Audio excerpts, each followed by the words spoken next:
Apartheid and Me by Monica Clark, illustrated by Maureen Bocking. This book is also available in Spanish and French. Email info@monicaclark.website.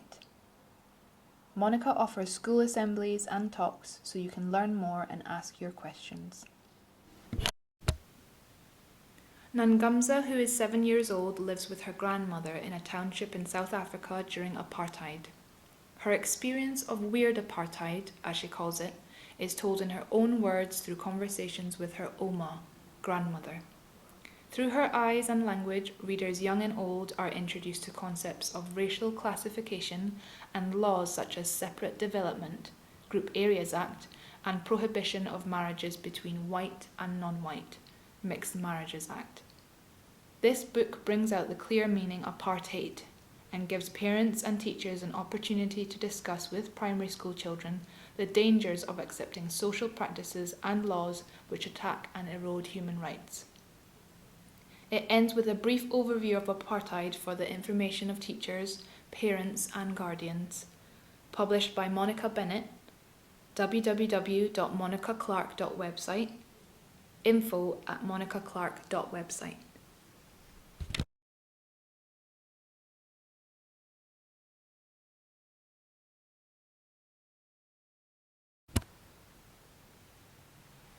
My name is Nangamsa. You can say it like this, Nangamsa. I love the meaning of my name. It means I can do it. The year is 1984 and I'm 7 years old. I live with my Ouma.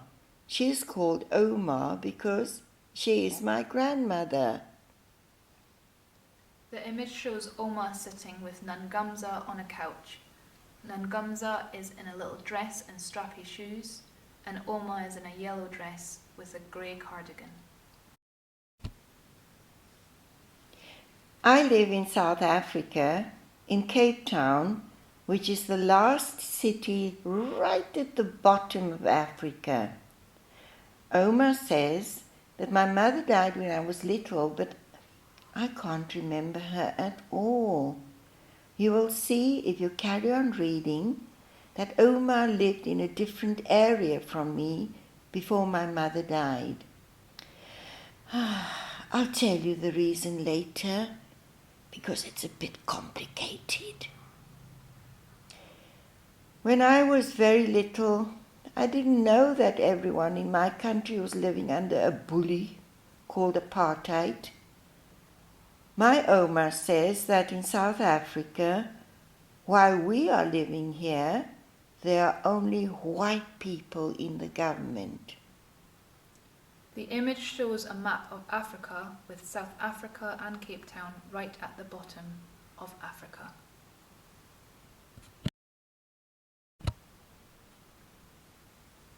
One day, Ouma and I go for a walk. Ouma is very tired. Ouma, why don't you sit down? I asked, because we're walking past the bench and her leg is hurting. I'm not allowed to sit there, Ouma says, pulling my arm. Only white people may sit there. Now that's when I started to understand apartheid. The image shows a park bench with the sign "Whites Only" while Ouma and Nangamsa walk past. About Monica and Maureen. Monica Clark was born in Cape Town, South Africa, and moved to Europe as a political refugee from apartheid. She now lives in the UK. Read more about Monica, www.monicaclark.website. Maureen Bocking has worked as a registered art therapist for over 20 years, facilitating the visual expression of people experiencing a wide range of physical and psychological conditions, particularly patients suffering from cancer or other life-threatening illnesses. Now retired, Maureen enjoys being a grandmother in England, living part of her life in France. Email info@monicaclark.website. Monica offers school assemblies and talks so you can learn more and ask your questions.